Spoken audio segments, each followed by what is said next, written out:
बहुत समय पहले की बात है। एक नगर में एक धनी सेठ रहा करता था। उस सेठ के पास सभी प्रकार की सुख सुविधाएं थी, लेकिन उसके पास कोई संतान नहीं थी। संतान के दुख में वो हमेशा चिंतित रहता था। फिर एक दिन उसे पता चलता है कि उसकी पत्नी गर्भवती है। तो वो ये सुनकर बहुत प्रसन्न हुआ और उसने अपनी पत्नी का खूब ख्याल रखा। ऐसे में एक दिन उसके घर पर एक पुत्र का जन्म हुआ। सेठ पुत्र के जन्म पर बहुत प्रसन्न था। उसने पूरी नगर में मिठाई बंटवाई और उसके लालन पालन में कोई भी कमी नहीं छोड़ी। देखते ही देखते उसका पुत्र बड़ा हो गया। फिर सेठ ने उस पुत्र को गुरुकुल भेजने का निर्णय किया ताकि वो पढ़ लिख कर एक विद्वान बन सके। अभी उसके पुत्र की उम्र ज्यादा नहीं थी, लेकिन उसने छोटी सी उम्र में अपने बेटे को शिक्षा ग्रहण करने के लिए गुरुकुल भेज दिया था। गुरुकुल में वह बालक अच्छे से शिक्षा ग्रहण करता, अपने गुरु की सभी आज्ञाओं का पालन करता। ऐसे में वह बालक धीरे धीरे वहां का सबसे होनहार विद्यार्थी बन गया। गुरुकुल में उस बालक ने सारे वेद पुराण और शास्त्रों का अध्ययन किया और बहुत बड़ा विद्वान बन गया। गुरु भी इस बात से बहुत प्रसन्न थे कि इतनी छोटी सी उम्र में सारा ज्ञान अर्जित कर लिया। लेकिन वो कहते हैं ना कि समय कब बदल जाए किसी को भी नहीं पता होता। वैसे ही एक दिन किसी प्राकृतिक आपदा की वजह से उसके माता पिता की मृत्यु हो गई, और जब उसके माता पिता की मृत्यु हुई तो वह उस बालक की शिक्षा पूर्ण नहीं हुई थी। और जब उस बालक ने ये सुना कि उसके माता पिता इस दुनिया में नहीं रहे और उनका सब कुछ बर्बाद हो चुका है, तो उस बालक का इस संसारिक मोह माया से मन उठ गया। उसके बाद उस बालक ने निश्चय किया कि वह गुरुकुल से जो शिक्षा ग्रहण पूर्ण करने के बाद अपना संपूर्ण जीवन लोगों की भलाई में व्यतीत करेगा। और फिर जब उस बालक की शिक्षा पूर्ण हो गई तो उसके बाद वह बालक सन्यासी बन गया और वह संसारिक वस्तुओं से दूर हिमालय के जंगलों में चला गया और वह संसारिक वस्तुओं से पूरी तरह मुक्त हो चुका था। जंगल में जाकर उसने बहुत लंबे समय तक तपस्या की। तपस्या पूर्ण करने के बाद उस सन्यासी ने लोगों को शिक्षा देना आरंभ कर दिया। समय के साथ साथ उस सन्यासी की चर्चा चारों तरफ होने लगी और दूर दूर से लोग उसके पास शिक्षा ग्रहण करने आने लगे। बहुत से लोग उनके पास अपनी समस्याओं का समाधान खोजने के लिए भी आने लगे। सन्यासी सब लोगों की समस्याएं बड़ी आसानी से सुलझा देता, जिस वजह से वह पूरे राज्य में मशहूर हो गया था। लेकिन जिस नगर में वो रहता था उस नगर का राजा बहुत ही क्रूर था। जब राजा को उस सन्यासी के बारे में पता चलता है तो उसने उस सन्यासी से मिलने का निश्चय किया। अगली सुबह राजा अपने महल से निकलकर उस सन्यासी से मिलने के लिए निकल गया और फिर वो उसके कुटिया पर जा पहुंच गया। वहां पहुंचकर जब राजा ने उस सन्यासी को देखा तो वो देखता ही रह गया। उसके चेहरे पर एक अलग ही तेज था। जब वह सन्यासी के पास पहुंचा तो उसके अपार शांति का अनुभव हुआ। उस राजा ने उस सन्यासी को प्रणाम किया और उनके पास बैठ गया और उनसे वार्तालाप करने लगा। वो राजा पहली ही मुलाकात में उस सन्यासी के व्यक्तित्व से इतना प्रभावित हुआ कि उसने उसी समय से अच्छाई की राह पर चलने की ठान ली और मन ही मन सोचने लगा कि इतनी छोटी सी मुलाकात में यह सन्यासी मुझे इतना बदल सकता है, तो अगर यह हमेशा मेरे साथ ही रहने लगे तो मेरी जिंदगी ही बदल जाएगी। और यही सोचकर राजा सन्यासी से अपने महल चलने के लिए आग्रह करने लगा। राजा का आग्रह सुनकर सन्यासी मना नहीं कर पाया और वो राजमहल चलने को तैयार हो गए। फिर राजा सन्यासी को लेकर राजमहल की ओर चल दिया। राजमहल पहुंचने पर राजा ने सन्यासी को खूब आदर सत्कार किया और राजा ने सन्यासी को एक सही कमरे में भोजन करवाया। भोजन करने के पश्चात सन्यासी ने राजा को धन्यवाद दिया और राजा से जाने की आज्ञा मांगी। ये सुनकर राजा ने कहा कि आप हमारे बगीचे में जब तक चाहें तब तक रह सकते हैं। आपको यहाँ पर किसी भी प्रकार की कोई असुविधा नहीं होगी और आप यहाँ रहेंगे तो हमारी प्रजा को भी अच्छा लगेगा और हमें भी अच्छा लगेगा। सन्यासी ने राजा की बात सुनकर ये प्रस्ताव स्वीकार कर लिया। उसके बाद राजा ने सेवकों से कहा कि सन्यासी महाराज के लिए बगीचे में रहने के लिए खाने का और वस्त्र आदि का प्रबंध किया जाए। राजा की आज्ञा सुनकर सेवकों ने एक सुंदर सी कुटिया का निर्माण कर लिया। उसके बाद वो सन्यासी उसी कुटिया में रहने लगे। सन्यासी को उस कुटिया में रहते रहते कई साल बीत गए और उस दौरान राजा ने उनकी खूब सेवा की। परंतु कई सालों बाद एक दिन राजा और रानी को आवश्यक कार्य के लिए दूसरे राज्य में जाना पड़ा। लेकिन जाने से पहले एक सेवादार को उस सन्यासी की सेवा के लिए नियुक्त कर दिया। परंतु वो सेवादार राजा के जाने के बाद बीमार पड़ गया और वह अपने घर लौटकर चला गया। फिर वो उस सन्यासी के पास कभी नहीं आने के कारण सन्यासी क्रोधित हो उठे और उस राजा को आने के बाद उसे खूब सुनाया। वो राजा से कहा कि हे राजन, जो जिम्मेदारी पूरी नहीं कर सकते तो तुम उसे उठाते ही क्यों हो। वो राजा ने उस सन्यासी से क्षमा मांगते हुए कहा कि हे भगवान, अगर मैं मुझसे कोई भूल हो गई हो, मैं उसके लिए आपसे क्षमा मांगता हूँ। मुझे क्षमा कर दीजिए और आप अपना क्रोध शांत कर लीजिए और मुझे बताने की कृपा करें कि आखिर हुआ क्या है। ये सुनकर उस सन्यासी ने कहा कि तुम्हारे जाने के बाद मुझे यहाँ पर किसी ने भोजन नहीं दिया और मैं बहुत दिन तक भूखा रहा। मुझे यहाँ पर किसी ने पूछा तक नहीं मैं किस हाल में हूँ।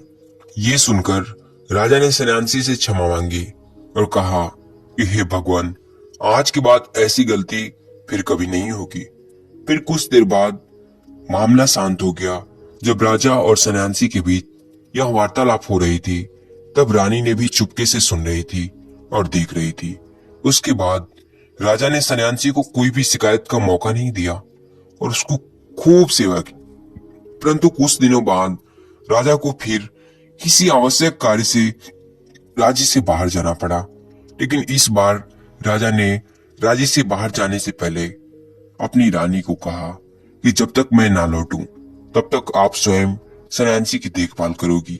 ये सुनकर रानी ने कहा कि जी महाराज, आप निश्चिंत होकर जाइए, मैं सन्यासी महाराज की अच्छे से देखभाल करूंगी। इसके बाद रानी हर रोज भोजन बनाकर सन्यासी महाराज को भेज देती थी। लेकिन एक दिन रानी नहाने के लिए चली गई और सन्यासी को भोजन देना भूल गई। सन्यासी ने काफी देर तक भोजन का इंतजार किया। जब भोजन नहीं आया तब सन्यासी सोच में पड़ गया कि आज खाना क्यों नहीं आया। उसके पास सन्यासी ने खुद सोचा कि वो खुद महल में जाकर देखेगा कि अब तक खाना क्यों नहीं आया उसके पास। और फिर वो महल पहुंच गया और जब वह महल के अंदर पहुंचा तो वहां उसकी नजर रानी पर पड़ी। रानी भी लंबे लंबे काले केस जो उसकी कमर पर लहरा रहे थे, उसकी कजरारी आंखें जो देखने मात्र से ही घायल कर दे, उसकी हिरनी जैसी चाल जो किसी को भी मोहित कर दे। रानी को इतना सुंदर देखकर सन्यासी चकित हो गया। रानी की सुंदरता सन्यासी के मन में घर कर गई और वो वहां से बिना कुछ कहे ही अपनी कुटिया में वापस लौट आया। सन्यासी रानी के रूप की सुंदरता को भुला नहीं पा रहा था और वो खाना पीना छोड़कर अपनी कुटिया में पड़ा रहा। उसने कई दिनों तक कुछ भी नहीं खाया, जिस वजह से वह बहुत कमजोर हो गया। फिर कुछ समय बाद राजा वापस लौटे और जब उसे सन्यासी की इस हालत का पता चला तो वो सीधे सन्यासी के पास पहुंच गए और बोले कि हे भगवान, क्या बात है, आपको क्या हो गया और आप इतने कमजोर कैसे हो गए? आखिर आपको किस बात की चिंता है और आप किस गहरी सोच में डूबे हुए हो? क्या मुझसे कोई भूल हो गई है? तब वह सन्यासी ने कहा कि हे राजन, आपसे कोई भूल नहीं हुई है। ये सुनकर राजा ने कहा तो फिर आखिर फिर क्या बात है, आप मुझे बताइए, मैं आपकी परेशानी जरूर दूर करूंगा। ये सुनकर सन्यासी ने राजा से कहा कि हे राजन, मैं आपकी रानी की अद्भुत सुंदरता को देखकर उनकी सुंदरता के फेर में पड़ गया हूँ और अब मैं रानी के बिना जिंदा भी नहीं रह सकता। ये सुनकर राजा हैरान हो गया और कुछ देर सोचने के बाद राजा ने उस सन्यासी से कहा, मैं आपको रानी दे दूंगा। ये बात सुनकर वह सन्यासी बहुत प्रसन्न हुआ। फिर राजा सन्यासी को लेकर महल के अंदर चले गए और जब राजा और सन्यासी महल पहुंचे तो उस दिन रानी ने अपने शरीर पर सबसे सुंदर वस्त्र और गहने पहने रखी थी। फिर राजा रानी के पास पहुंचे और राजा ने रानी से कहा कि आपको इस सन्यासी की मदद करनी चाहिए। ये बहुत कमजोर पड़ गए हैं और मैं नहीं चाहता कि किसी भी सन्यासी पुरुष की हत्या का कलंक मेरे सर पर लगे। उसके बाद राजा ने रानी से पूछा, क्या आप ये पाप अपने सिर पर लेना चाहती हैं? राजा की यह बात सुनकर रानी ने राजा से पूछा कि आखिर इस सन्यासी के दुख का कारण क्या है? तो राजा ने सन्यासी से कहा कि हे प्रिय, यह सन्यासी आपके अद्भुत सुंदरता के दीवाने हो गए हैं। राजा की यह बात सुनकर रानी ने कहा कि हे राजन, आप चिंता मत करिए, आप सब कुछ मेरे ऊपर छोड़ दीजिए। मुझे पता है कि मुझे अब क्या करना है। उससे आपके ऊपर ना तो सन्यासी की हत्या का पाप लगेगा और ना ही उससे मेरे पवित्र धर्म का नाश होगा। रानी की ये बात सुनकर राजा ने रानी को सन्यासी के हाथों सौंप दिया।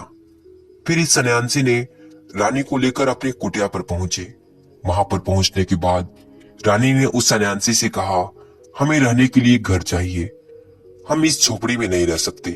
ये सुनकर सन्यासी राजा के पास गया और राजा से जाकर बोला कि हे राजन, हमें रहने के लिए एक घर चाहिए। सन्यासी की बात सुनकर राजा ने उनके लिए एक घर का प्रबंध कर दिया। फिर सन्यासी रानी को लेकर घर पहुंचा।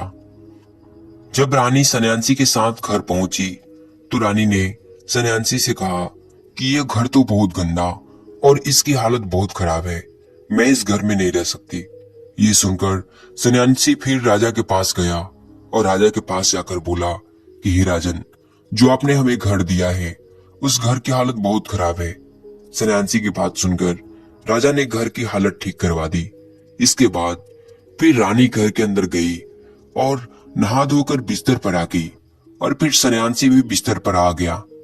फिर उसके बाद रानी ने सन्यासी से कहा कि आपको पता है कि आप महान सन्यासी थे, जिसके लिए राजा स्वयं सारी जरूरत की वस्तुएं उपलब्ध कराते थे, जिसके पास लोग दूर दूर से ज्ञान ग्रहण करने के लिए आते थे, जो लोगों को सत्य की राह दिखाया करते थे, जो लोगों की समस्याओं का समाधान करते थे, जो सभी लोग आपको गुरु मानते थे, जिनकी पूजा भगवान के रूप में की जाती थी। और आज आप वासना के कारण आप मेरे गुलाम हो गए हैं। रानी की यह बात सुनकर उस सन्यासी को एक झटका लगा और उससे महसूस हुआ कि वहां तो एक सन्यासी है और वो सब ये सब क्या कर रहा है। वो तो सारी सुख सुविधाओं को छोड़कर शांति की तलाश में जंगलों में चला गया था। जब सन्यासी को सुध बुध आई तो वो जोर जोर से रोने लगा और चिल्लाने लगा और रानी से कहने लगा कि मुझे क्षमा कर दीजिए महारानी, मैं तो ये क्या करने जा रहा था, मैं अभी आपको राजा के हाथों सौंप कर आता हूँ। रानी की यह बात सुनकर सन्यासी की यह बात सुनकर रानी ने सन्यासी से प्रश्न किया कि महाराज, मेरे मन में एक प्रश्न उठ रहा है, कृपया मेरे प्रश्न का उत्तर दीजिए। रानी की यह बात सुनकर सन्यासी ने कहा, पूछो, तुम्हारा क्या प्रश्न है? फिर रानी ने कहा कि जब आपको भोजन नहीं मिला तो आप बहुत क्रोधित हो गए, तब मैंने आपका यह रूप पहली बार देखा था और तभी से मैं आपके व्यवहार में परिवर्तन महसूस कर रही हूँ। ऐसा क्यों हुआ महाराज? आखिर आपको इतना क्रोध क्यों आया? रानी की यह बात सुनकर सन्यासी ने उसे समझाया कि जब मैं जंगल में था तब मुझे समय पर भोजन नहीं मिलता था, लेकिन जब मैं जंगल से महल आया तो महल में आने के बाद मुझे सारी सुख सुविधाएं मिली और फिर इन सारी सुख सुविधाओं के मोह में मैं फंस गया और मुझे इसके प्रति लगाव उत्पन्न हो गया और फिर मुझे आपको पाने का लालच उत्पन्न हो गया और जब मुझे यह नहीं मिला तो मुझे क्रोध उत्पन्न हो गया। फिर सन्यासी ने कहा कि महारानी, सच तो ये है कि अगर मेरी इच्छाएं पूरी नहीं हो तो क्रोध उत्पन्न होता है और अगर इच्छा पूरी हो जाए तो लालच बढ़ जाता है। फिर सन्यासी ने रानी से कहा कि ये इच्छा की पूर्ति ही वासना के द्वार तक लेकर आई है और मैं आपके प्रति आकर्षित हो गया हूँ। इसके बाद वो सन्यासी रानी को लेकर राजा के पास पहुंच गया और बोला कि राजन, मुझे क्षमा कर दीजिए, मुझे अपनी गलती का एहसास हो गया। ये लो आपकी रानी, मुझे ये सब नहीं चाहिए। मैं अपनी इच्छा के वशीभूत होकर ये गलत कार्य करने जा रहा था और अपने जीवन को बर्बाद करने जा रहा था। लेकिन अब मुझे समय अब वो आ गया है।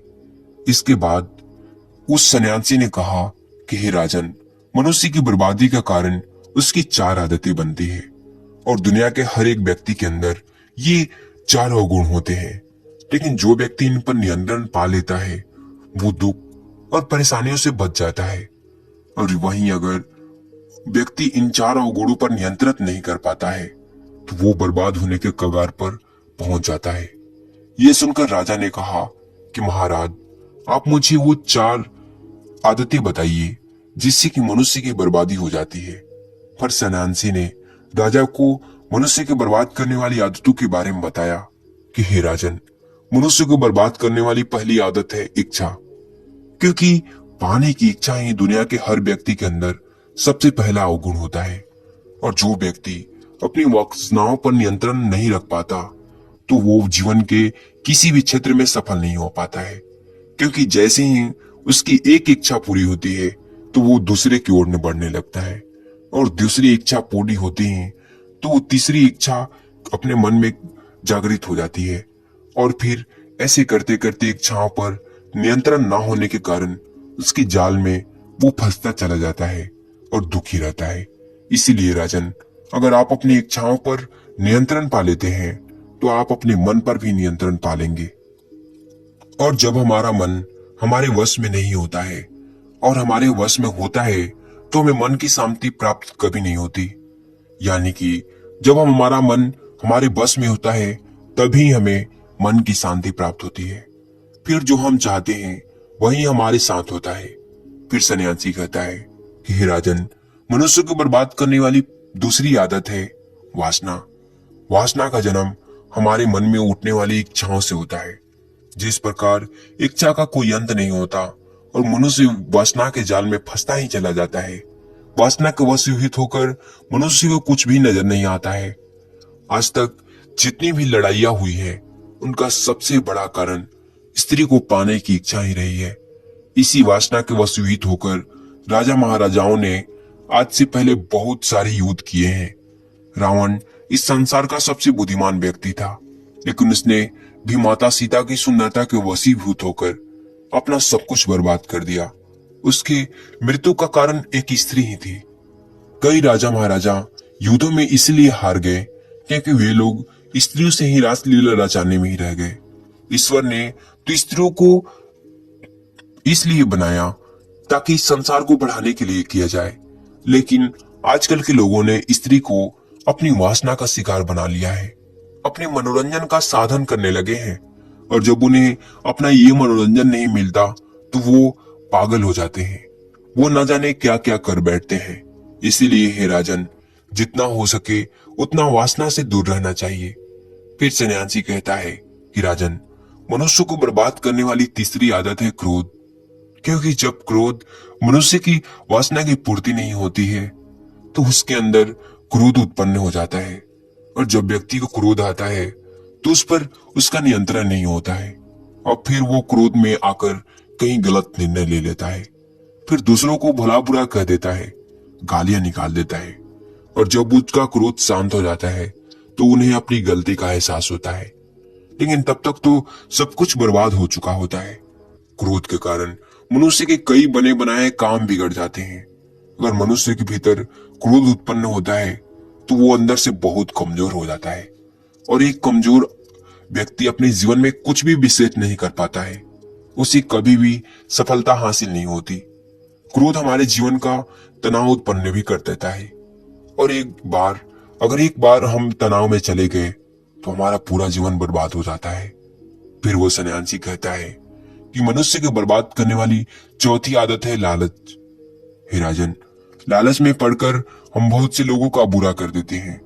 हर मनुष्य के जीवन में कभी ना कभी ऐसे अवसर अवश्य आते हैं जो लालच कर बैठता है और अधिक पाने की लालसा में वो कुछ ऐसा कर बैठता है जिससे जो उसके पास भी था वो उसे भी गंवा देता है। क्योंकि जैसे ही व्यक्ति की एक इच्छा पूरी होती है उसका लालच बढ़ जाता है और लालच बढ़ते ही अनेक आकांक्षाएं बढ़ जाती है। जो व्यक्ति लालच करता है तो कामयाबी से वो कुछ तो दूर रहता है, क्योंकि एक ना एक दिन लालच का दुष्परिणाम सामने आ ही जाता है। अगर हम समय रहते ही लालच को त्याग दें तो हम एक सफल व्यक्ति बन सकते हैं। फिर अंत में वह सन्यासी राजा से कहता है कि हे राजन, जो व्यक्ति इन 4 आदतों को छोड़ देता है उसे जीवन में सफल होने से कोई नहीं रोक सकता। जो इन आदतों को नहीं छोड़ता उसे जीवन में बर्बाद होने से कोई नहीं रोक सकता। मैं एक सन्यासी होकर इसके फेर में पड़ गया था, तो सामान्य पुरुष तो इससे बच नहीं सकता। इसलिए हे राजन, मनुष्य को चाहिए कि इन आदतों से वो हमेशा सचेत रहे, बच के रहे। आप सभी को तहे दिल से इस कहानी को सुनने के लिए धन्यवाद। बात उस समय की है जब भगवान बुद्ध नगर नगर घूमकर ध्यान का प्रचार प्रसार कर रहे थे।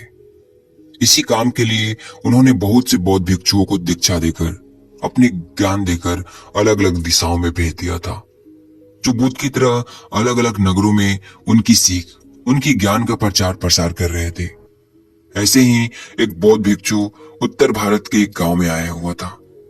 वहां पर रहकर वो गांव वालों को शिक्षा दीक्षा दिया करता था, वहीं से भिक्षा मांगकर खाया करता था।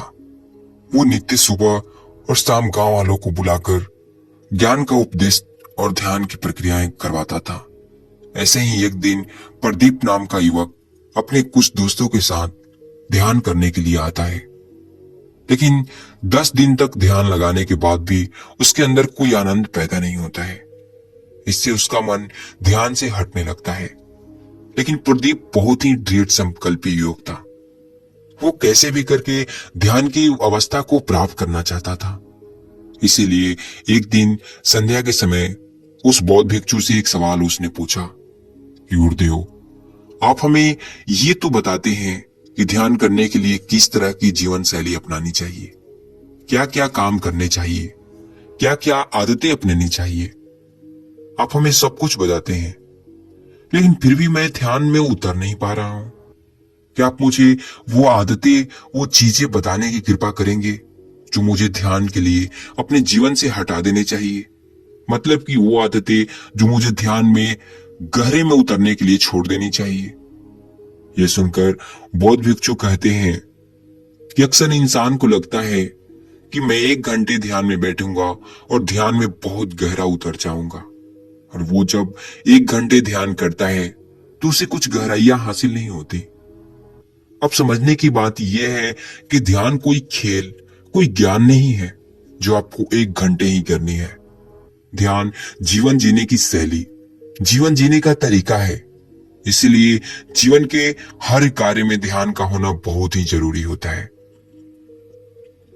वरना आप 1 घंटे के ध्यान में कुछ भी हासिल नहीं कर पाएंगे। अक्सर लोग ध्यान की एक दिनचर्या बना लेते हैं। वो सुबह और शाम रोज ध्यान करते हैं, लेकिन वो ध्यान तभी कारीगर होगा जब दिन में काम करते वक्त, उठते बैठते, खाते पीते वक्त भी ध्यान के बारे में समझते रहते हैं। और उसी जीवन शैली के कारण आपका 1 घंटा ध्यान करने का सहारा बनेगा। इसके बाद बौद्ध भिक्षु ने कहा कि अगर तुम कुछ आदतें, कुछ निरर्थक बातें अपने जीवन से हटा दो तो तुम्हें ध्यान की गहराइयों में उतरने में आसानी होगी। लेकिन वो आदतें हैं क्या? वो आदतें जो हमें छोड़ देनी चाहिए, तो उसके पीछे वैज्ञानिक दृष्टिकोण क्या है? इस बात का जवाब देते हुए बौद्ध भिक्षु ने कहा कि सबसे पहले याद रखो कि हमारी इंद्रियां ही ज्ञान की ग्रहण शैली होती है। इंद्रियां 5 होती है: आंख, कान, नाक, जीभ और त्वचा। सारी इंद्रियों के द्वारा हम ज्ञान ग्रहण करते हैं। तो ये बात यहाँ पर समझने की होती है कि हमारी इंद्रियां क्या ग्रहण कर रही है। हमें सचेत होना पड़ेगा, हमें सतर्क होना पड़ेगा कि हमारी आंखें क्या देख रही है, हमारे कान क्या सुन रहे हैं, और जो हम देखते या सुनते हैं ज्यादातर वही विचार हमारे ध्यान में घूमकर वापस लौट आते हैं, जिससे हम ध्यान में नहीं उतर पाते। अगर हम अपनी 5 इंद्रियों के प्रति सचेत हो जाते हैं, जैसे कि हम अपनी आंखों से क्या देख रहे हैं, हम अपने कानों से क्या सुन रहे हैं, हम अपनी जीभ से कैसा स्वाद ले रहे हैं, हमारी त्वचा पर किसी का स्पर्श हमें कैसा अनुभव देता है, और हम अपने नाक से कैसे सुगंध ले रहे हैं। अगर हम इन सब इंद्रियों के प्रति सचेत हो जाते हैं तो हम अपने निरर्थक ज्ञान को इंद्रियों की दूर से ही बाहर भेज सकते हैं। लेकिन वो तभी संभव है जब हम सचेत रहेंगे। जैसे कि हमें किसी ने गाली दी, हमें पता है कि हमारे कानों ने गाली सुनी, लेकिन हमने वो ली ही नहीं, हमने वो अपने अंदर जाने ही न दी। और वही कान जब ज्ञान का उपदेश सुनते हैं तो पूरा ध्यान लगा देते हैं, पूरे सचेत होकर पूरे होशो हवास में वो पूरा ज्ञान ग्रहण कर लेते हैं। इसी तरह से और इंद्रियां हमें अलग अलग अनुभूति देती है। जैसे कि किसी वेश्या का स्पर्श और एक माता का स्पर्श, दोनों के स्पर्श में बहुत अंतर होता है। लेकिन अगर हम सचेत होंगे तो दोनों के स्पर्श को हम अलग अलग तरीके से अनुभव कर पाएंगे और ये देख पाएंगे कि किस स्पर्श के कारण हमारा मन अशांत होता है। और दूसरी आदत जो नवयुवक कहे कि नया नया आदमी ध्यान करने लगा है, उसकी प्रक्रिया में बाधा बनती है वो संयम। हर इंसान, हर आदमी बहुत जल्दी पाना चाहता है, और ये ध्यान के संबंध में भी सच हो जाता है। जब आदमी ध्यान करता है तो सोचता है कि मैं 1 घंटे तक ध्यान करूंगा, लेकिन वो 5 मिनट के अंदर ही गहराइयों में जाना चाहता है। लेकिन ध्यान तो ठहराव है, ध्यान तो रुक जाना है, ध्यान तो ठहर जाना है, थम जाना है। जरा सोचिए, क्या जल्दबाजी करके हम ठहर सकते हैं? दोनों एक साथ नहीं हो सकता, कभी नहीं हो सकता। अगर आप जल्दबाजी करेंगे तो आप ठहर नहीं सकते, और अगर आप ठहर जाते हैं तो आप जल्दबाजी नहीं कर पाएंगे। इसीलिए ध्यान में गहरे में उतरने के भाव को, ध्यान से कुछ हासिल करने के विचार को, उस सोच को छोड़ दो, उसे त्याग दो, क्योंकि वही विचार, वही अनुभूति तुम्हें ध्यान की गहराइयों में ले जाने से रोक देगी। कुछ हासिल करने की सोच लेकर यहां पर कुछ हासिल तो मेहनत की और ध्यान से कुछ हासिल नहीं हुआ। खाली हाथ लौट जाओगे और बाद में पछताओगे कि मैंने तो मेहनत की और ध्यान से कुछ भी हासिल नहीं हुआ। लेकिन ऐसा क्या था? ऐसा था ही नहीं। तुम कुछ पाने के मन मकसद से गए थे, इसीलिए तुम्हें कुछ नहीं मिला। और जिस दिन तुम कुछ पाने के मकसद से नहीं बल्कि कुछ देने के मकसद से ध्यान करोगे तो तुम ध्यान की गहराइयों को छू पाओगे। तो तुम्हें अनुभूति होगी कि ध्यान क्या है और ध्यान की अनुभूति और आनंद क्या है। इसलिए संयम रखो, सब्र रखो। सब्र के फल हमेशा मीठे होते हैं।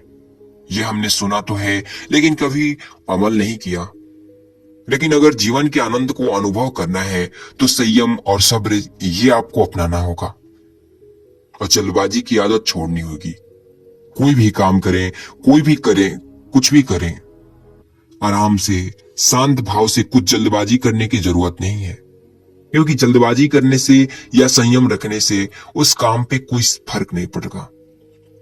वो काम तो फिर भी पूरा होगा। हो सकता है उसमें वक्त थोड़ा सा ज्यादा लग जाए, लेकिन वो वक्त ही आपके लिए ध्यान का रूप बन जाएगा।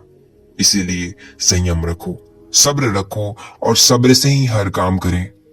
तीसरी आदत जो आदमी को ध्यान के गहराइयों में उतरने के लिए छोड़ देनी चाहिए, और वो है कि ज्यादा लोगों से दोस्ती। जी हाँ, आपको जानने में ये अजीब लगता होगा। आपको तो लगता होगा कि ज्यादा से ज्यादा दोस्ती करने से हमारा वर्चस्व फैलेगा, लोग हमें जानेंगे। लेकिन ध्यान के संबंध में ये आदतें आपके रास्ते में बाधा बन सकती है। आप सोचिए, ज्यादा लोगों से दोस्ती आपकी कैसे बाधा बन सकती है। जब आप ज्यादा लोगों से दोस्ती रखते हैं, इसका मतलब यह है कि आप अपनी एकांत का आनंद नहीं उठा पा रहे हैं। आपको खुश में रहने के लिए, जोश में रहने के लिए और लोगों की सहायता चाहिए होती है, और इसीलिए आपने बहुत से लोगों से दोस्ती बना रखी है। लेकिन वो दोस्ती आपको अपनी एकांत तक नहीं पहुंचा सकती, आपको अपने आनंद तक नहीं पहुंचा सकती, क्योंकि वो दोस्ती आज नहीं तो कल खत्म हो जाएगी। उसके बाद आपको अकेले ही रहना पड़ेगा। तो क्यों ना आज से ही मैं अपने अकेलेपन को स्वीकार कर लूं। और अपने एकांत की तरफ यात्रा शुरू करूं। और इस संबंध में एक और समस्या पैदा होती है, तो हमें ज्यादा समय उनके साथ बिताना पड़ता है। उनको खुश करने के लिए तरह तरह के अभिनय करना पड़ता है। और यही बात लागू होती है ज्यादा प्रेम संबंधों में। जो आदमी बहुत ज्यादा प्रेम संबंध रखता है, यानी कि वो बहुत सारी औरतों के साथ संभोग करता है, उनके साथ रहता है, तो ऐसे आदमी की चित्त से भी शांति गायब हो जाती है, क्योंकि उसका दिमाग और उसका मन उसी तरफ अटका रहेगा, उसी की ओर आकर्षित रहेगा। और आज नहीं तो कल जब ध्यान में बैठेगा तो उन्हीं के चित्र, दोस्तों के, औरतों के, वो बार बार हमारे ध्यान में घूमते रहते हैं। इसीलिए कम लोगों से दोस्ती रखो, ऐसे लोगों से दोस्ती रखो जो ध्यान की यात्रा तय कर रहे हो, ताकि आप उनके साथ बैठे तो आपकी चर्चाएं व्यर्थ ना हो, किसी की चुगली ना खो, किसी के बारे में बुरा ना कहें, सिर्फ हम ध्यान के बारे में ही चर्चा करें, ताकि वो दोस्ती एक सत्संग बन जाए और उसमें ज्ञान की गहराइयों को छू पाए, सत्य को समझ पाए, और जिससे हम ध्यान के बारे में भी समझ सकें। किसी दूसरे से उम्मीद या आकांक्षा आपको हमेशा दुख देगी।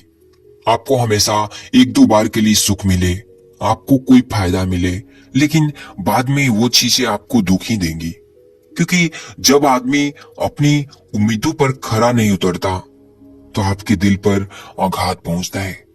इसलिए अगर आपको उम्मीद रखनी है तो खुद से रखो। अपने परिवार वालों से कोई उम्मीद मत रखो। अपने बेटे से, अपने पिता से, अपने भाइयों से बिना उम्मीद के साथ उनसे प्रेम करो, बिना आकांक्षा के साथ उनके साथ रहो। उसके बाद खुद को उम्मीद करो, खुद से आकांक्षा करो कि मैं ये कर सकता हूं या नहीं। अगर आप खुद से उम्मीद करेंगे तो बाद में आपकी यात्रा खुद से ही कर सकते हो। अच्छा, मैं आपसे एक सवाल पूछता हूं, क्या दूसरों की उनकी मदद करने से आपको खुशी मिलती है? शायद आप इसके जवाब में हाँ कहेंगे। ऊपर से देखने पर तो ऐसा ही लगता है, हाँ भाई, हम किसी को खुश करते हैं, हमारी वजह से कोई जरूर खुश होता है, तो हमें भी खुशी मिलती है। लेकिन हम अगर इसका दूसरा पहलू देखें, तो जब आप किसी को खुश करते हैं तो आप दूसरों के अधीन हो जाते हैं। कहने का अर्थ है यह है कि किसी आदमी को खुश करने के लिए आपको ये जानना होगा कि उस आदमी को खुशी किस चीज से मिलती है। और ये अगर आप जान लेते हैं तो आप उस चीज की तलाश करने लगते हैं जिससे उसको खुशी मिलती है। लेकिन बहुत बार ऐसा होता है कि जो चीज उस आदमी को खुशी दे रही है, उसको करने से मुझे खुशी नहीं मिलती, लेकिन उसे करने के लिए मुझे ये काम करना पड़ता है। इसलिए मुझे अपने जीवन के आदतों को दांव पर रखना पड़ता है, और कई बार उन आदतों का उल्लंघन भी हो जाता है। किसी को खुश करिए, खुश करना अच्छी बात है, लेकिन अपने आदर्शों को दांव पर रखकर नहीं। जैसे कि किसी मित्र ने हमें भोज पर निमंत्रण भेजा है, हम वहां पर जाते हैं, लेकिन साथ में वो हमें मदिरा और धूम्रपान करने के लिए भी कहता है, लेकिन हम मना करना नहीं चाहते। लेकिन उसको खुश करने के लिए हम वो काम भी कर सकते लेते हैं, जिसके बाद हमारा मन अशांत होता है, शांति खो जाती है। अगर आपका मन मदिरा पान करने का नहीं कर रहा है तो कोई मतलब नहीं बनता कि दूसरों को खुश करने के लिए वही काम करें जिससे वो खुश होगा। भाई, मैं मदिरा पान करूंगा, उससे आपको खुशी मिलेगी, इस बात का क्या संबंध है? इसीलिए अज्ञानता के अंधेरे से बाहर आए, समझें, देखें, विवेक का इस्तेमाल करें, बुद्धि का इस्तेमाल करें। आपको सब कुछ स्पष्ट नजर आने लगेगा। मेरा काम आपको शिक्षा देना नहीं है, कोई प्रवचन देना नहीं है, बल्कि आपका विवेक जगाना है। और जिस दिन आपका विवेक जग गया, आपको किसी को सुनने की जरूरत नहीं पड़ेगी। आप खुद के गुरु स्वयं होंगे, और उसके बाद आपको कोई धोखा, कोई फरेब नहीं दे पाएगा। और अगर अज्ञानता से बाहर आना है तो एक छोटी सी प्रक्रिया हमेशा करते रहिए, अपने श्वासों के प्रति जागरूक रहिए। तो कैसी लगी यह कहानी, और कमेंट में जरूर बताएं। अगली कहानी का मजा लीजिए। तब तक के लिए धन्यवाद।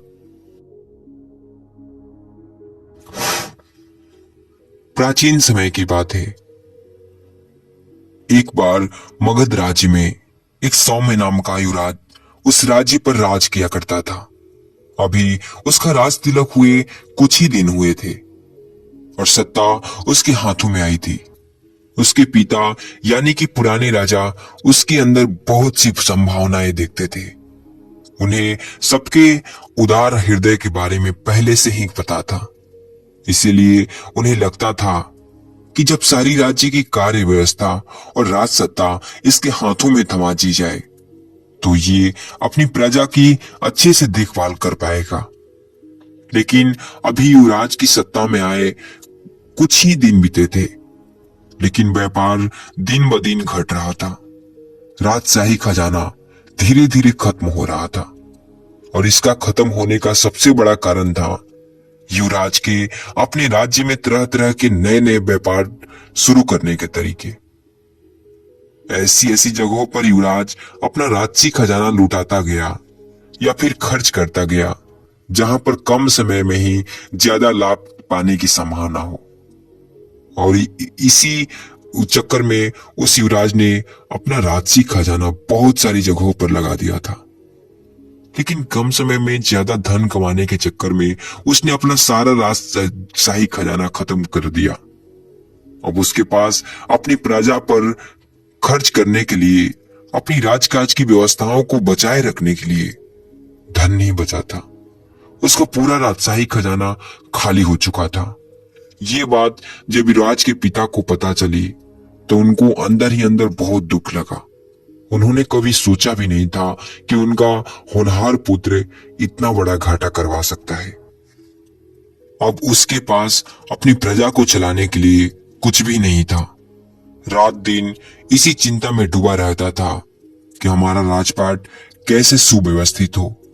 एक दिन युवराज को अपने पास बुलाकर राजा ने कहा, तुमने जल्दी धन कमाने के चक्कर में पूरा राजशाही खजाना खत्म कर दिया। तुमने एक बार भी मुझसे राय नहीं ली। आखिर ऐसा तुमने क्या किया उस धन का जो राज्य का सारा खजाना खाली कर दिया? मुझे ये दुख नहीं है कि मेरा खजाना खाली हो गया, मुझे यही दुख है कि मेरा बेटा नाकामयाब रहा। तुम बताओ, तुम्हारे व्यापार चौपट क्यों हो गए? राजसी खजाना खाली क्यों हो गया? वो युवराज अपने पिता के सामने सिर झुकाते हुए मुरझाकर कहा, मेरा मन बहुत ही चंचल था।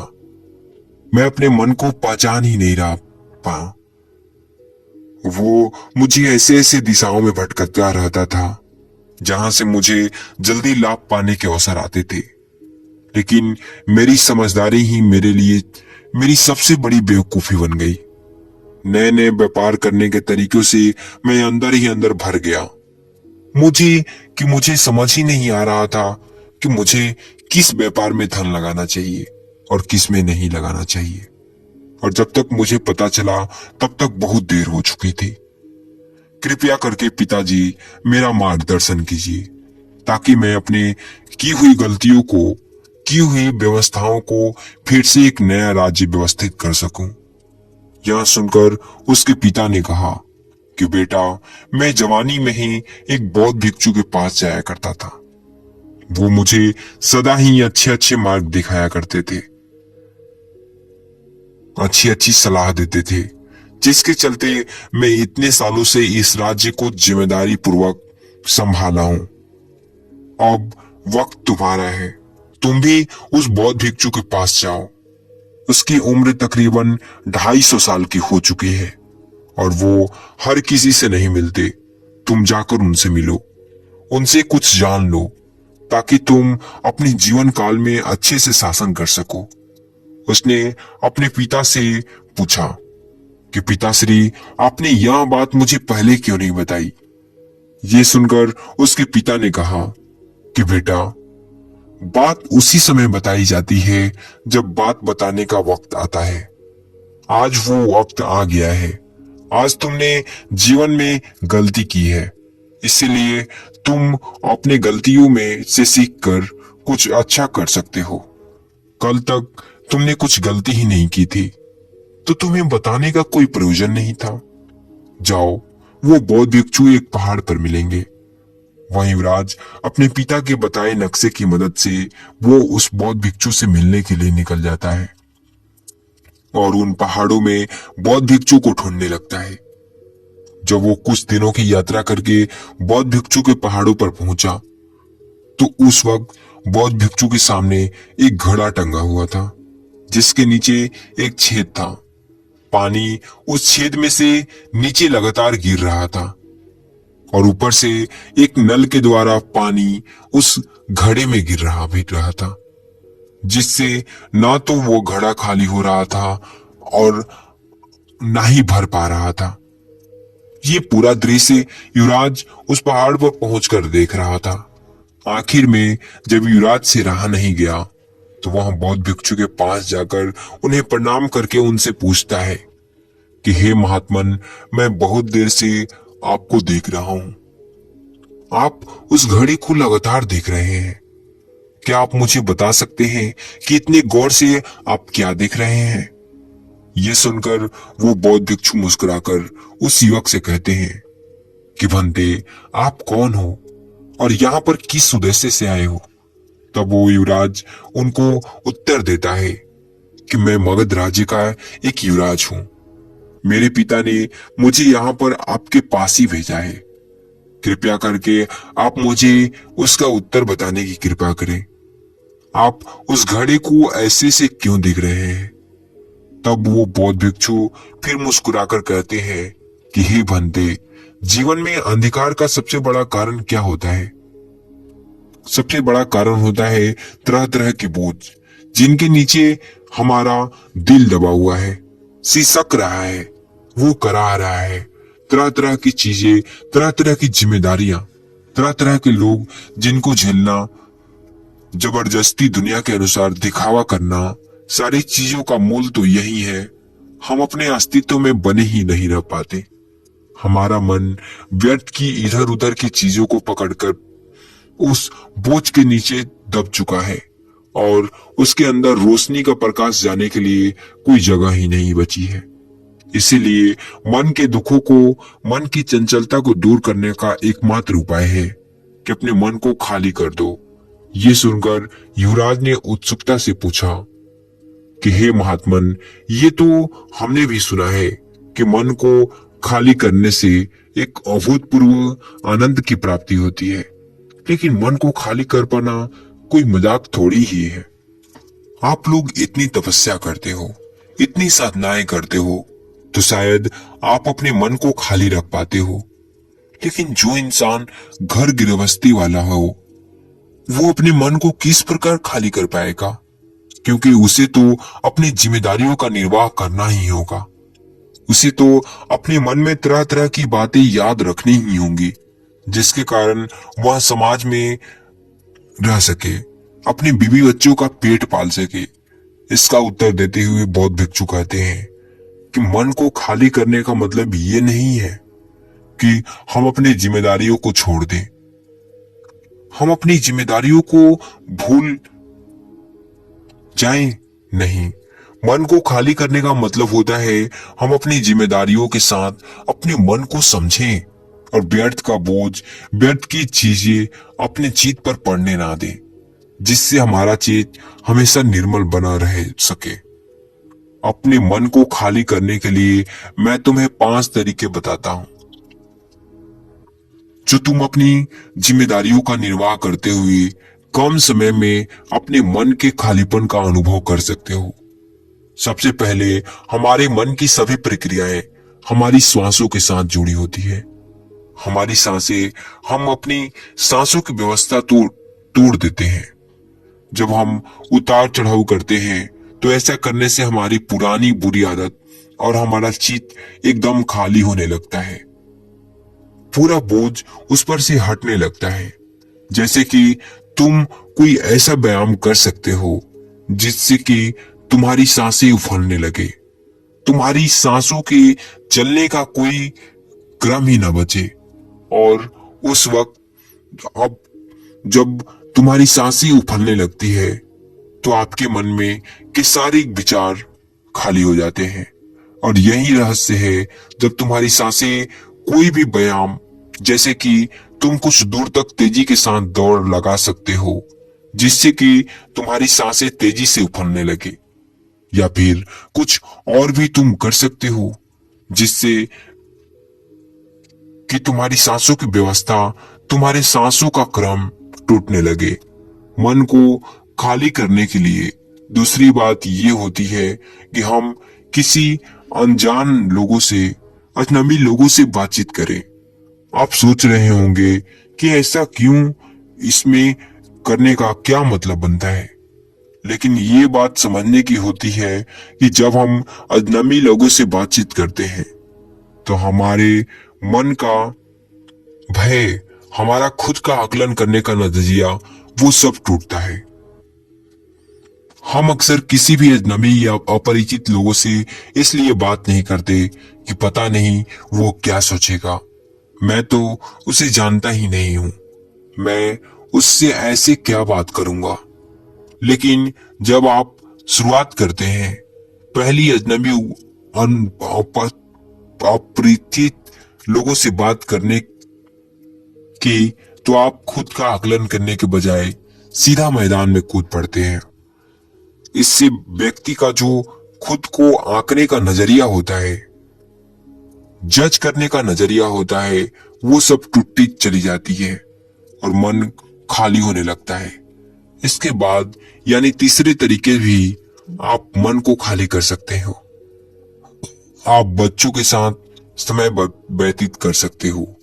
बच्चों के साथ जब हम अपना समय व्यतीत करते हैं तो हम भी बच्चे ही हो जाते हैं। हमारा मन एकदम बच्चे की तरह हो जाता है। और इसीलिए अगर आप छोटे बच्चों के साथ अपना समय बिताते हैं तो उससे भी आपका मन खाली होने लगता है और एक बच्चे की तरह आपका मन भी निर्मल होने लगता है। आखिरी और सबसे जरूरी सूत्र जो हमारे आपके मन को पूरी तरह से खाली कर दे, लेकिन बताने से पहले शर्त बस यही है कि पूरे मन से ध्यान से इसको सुनना। ये कहते हुए उस बौद्ध भिक्षु ने युवराज से कहा कि अपना जो भी काम तुम करते हो उसे पूरी जागरूकता के साथ तुम करो। इधर उधर से भागने से, अपने सारे काम काज छोड़कर अपने विचार को एक जगह पर केंद्रित करके, संगठित करके सिर्फ ये सोचो कि सिर्फ ये काम है और मुझे इस पल में करना है। इसके अलावा दुनिया में कहीं भी कुछ भी हो रहा हो, हमें उससे कोई मतलब नहीं। हमें अपना पूरा विचार, पूरा मन उसी पर लगाना है। या ये चाहे वो काम कितना भी छोटा क्यों ना हो, चाहे आप खाना खा रहे हो, चाहे आप पानी पी रहे हो, लेकिन एक बार में एक काम को करते हुए पूरी जागरूकता के साथ, पूरे सम्मिलित होकर करो और इन्हीं जिम्मेदारियों का निर्वाह करते हुए पारिवारिक जीवन जीते हुए तुम अपने मन को एकदम खाली करना सीख सकते हो। आखिर में एक बात बौद्ध भिक्षु कहते हैं कि मैं भी बताता हूँ, जी हाँ, मैं भी बसता हूँ दूसरे इंसानों में। ये भाव, ये सोच, ये समझ आप जब पैदा कर लेंगे तो आपके जीवन में जितने भी आपके संबंधी हैं, जिसमें आपकी कच्ची बनती है, वो कमियां दूर हो जाएंगी। और ये कहते हुए वो बौद्ध भिक्षु चुप होकर अपने बनाए कुटिया में चले जाते हैं। और आप जाने से पहले इस कहानी को आगे भी जारी रखिए, अगला कहानी भी सुनिए, इससे भी धांसू कहानी मिलेगा सुनने को।